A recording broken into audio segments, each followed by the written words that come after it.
The Game Boy is an 8-bit handheld game console developed and manufactured by Nintendo.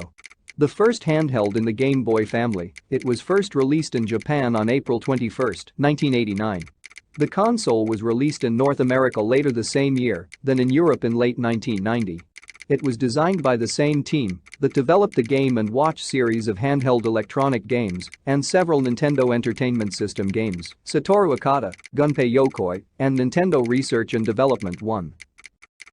Nintendo's second handheld game console, the Game Boy, combines features from both the NES home system and Game & Watch hardware.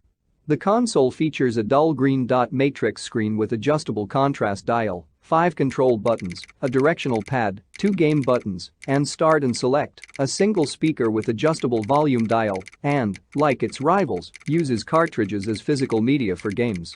The color scheme is made from 2 tones of gray with accents of black, blue, and dark magenta. All the corners of the portrait-oriented rectangular unit are softly rounded, save for the bottom right, which is curved. At launch, it was sold either as a standalone unit or bundled with one of several games, among them Super Mario Land and Tetris. Several accessories were also developed, including a carrying pouch, Game Genie, and printer.